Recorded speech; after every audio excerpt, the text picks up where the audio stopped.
नमस्कार, मी अनामिका माझ्या यूट्यूब चॅनलमध्ये तुमचं स्वागत करते। खूप दिवसांच्या धो-धो पावसानंतर आज सूर्यनारायणाचे दर्शन घेताना मनाला खूप फ्रेश वाटते। तुम्ही पाहू शकताय आज किती छान ऊन पडले।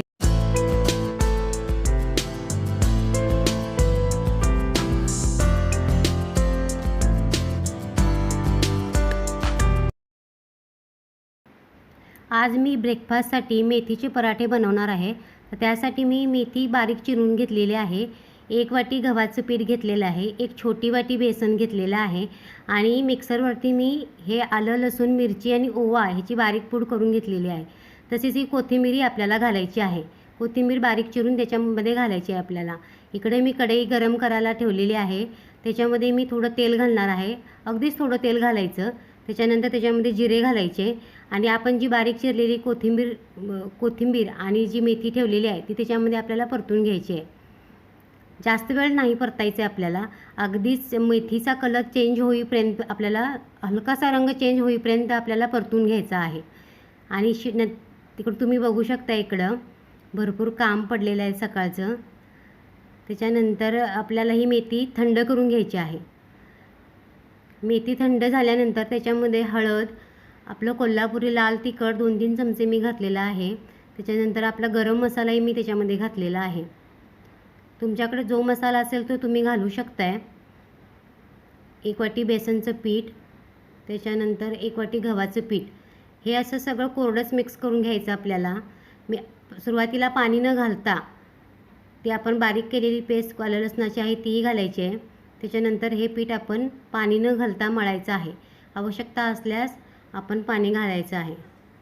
जास्त पातळ न करता थोडेसे असे घट्टसर असे पीठ हे मळून घ्यायचं आहे आपल्याला। तुम्ही बघू शकता मी कसं मळलेलं आहे पीठ। जास्त पातळही करायचं नाही म्हणजे आपल्याला लाटताना त्रास होणार नाही। तर तुम्ही इकडे बघू शकताय आपण चपाती कशी, घडीची पोळी आपण कशी करतो, घडीची चपाती, त्याप्रमाणे आपल्याला हे करून घ्यायचं आहे। जास्त जाडही न करता आपल्याला अशी पातळशी अशी चपाती लाटून घ्यायची आहे, म्हणजे हा पराठा लाटून घ्यायचा आहे। तुम्ही बघू शकताय हा मी केवढा पातळ असा पराठा लाटलेला आहे। हा पराठा तुम्ही प्रवासातही नेऊ शकता, 2-3 दिवस अजिबात खराब होत नाही हा पराठा। अशा प्रकारे हा पराठा दोन्ही बाजूनी तेल सोडून खमंग भाजून घ्यायचा आहे आपल्याला। माझ्या घरी माझ्या मुलांना हा पराठा लोण्याबरोबर खायला खूप आवडतो। असे हे पराठे तुम्ही दोन्ही बाजूने तेल सोडून छान खमंग असे भाजून घ्यायचे आणि गरमागरम लोण्यासोबत व चटणीसोबत सर्व करू शकता।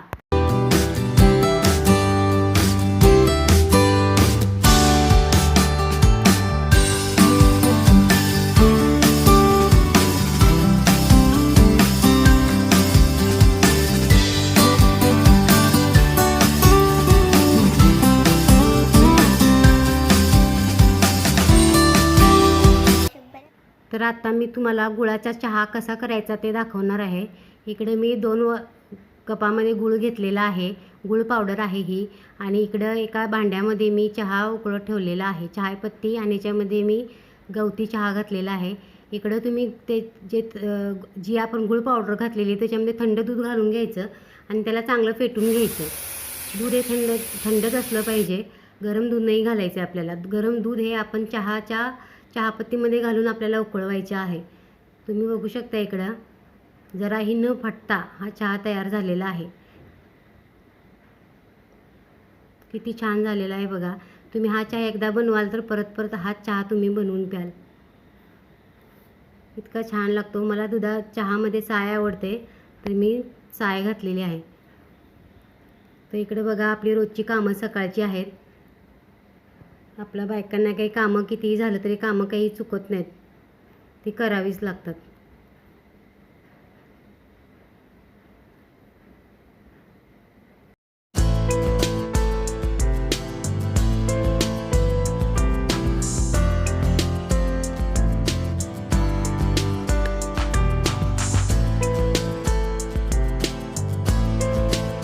तरुण सगळ्यांना, तर आता मी लंच बनवणार आहे।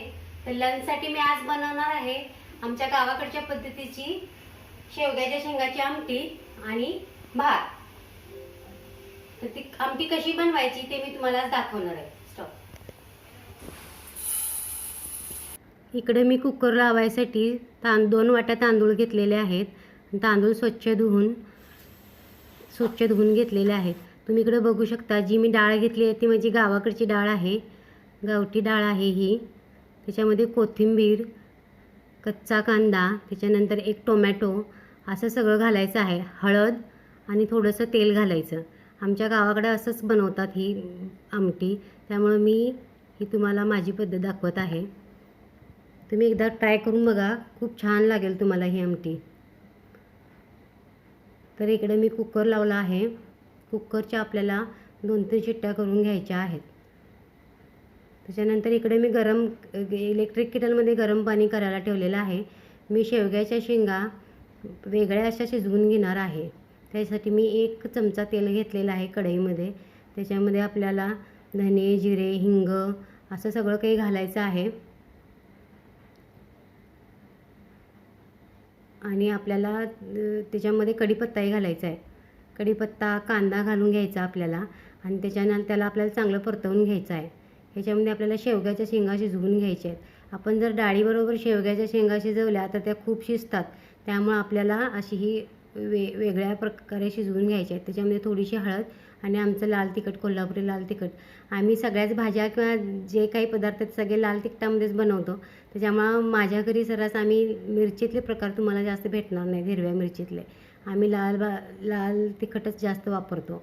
इकडे मी इलेक्ट्रिक केटलचं पाणी घातलेलं आहे आणि आपल्याला आता शेवग्याच्या शेंगा शिजवून घ्यायच्या आहेत.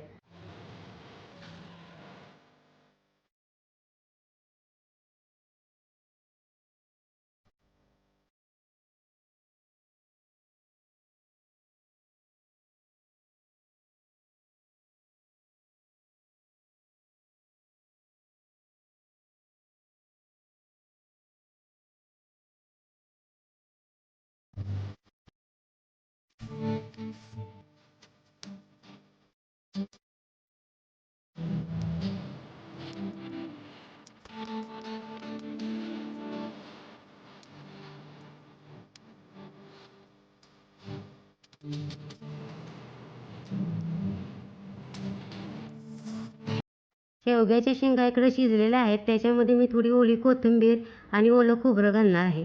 ओलं खोबरं घातल्यानंतर ह्या आमटीची चव खूप छान होते.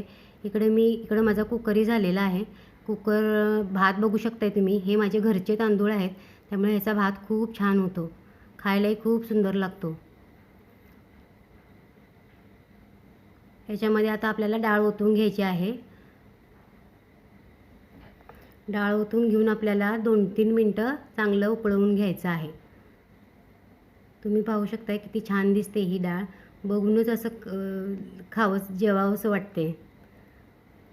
तुम्ही ही डाळ नक्की करून बघा, तुम्हाला नक्की आवडेल. तर दुपारी आम्ही जेवतोय. तुम्ही या सगळे जेवायला.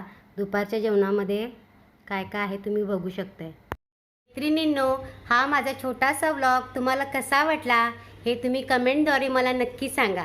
आणि माझा हा व्हिडिओ तुम्ही शेवटपर्यंत बघितला त्याबद्दल खूप खूप धन्यवाद.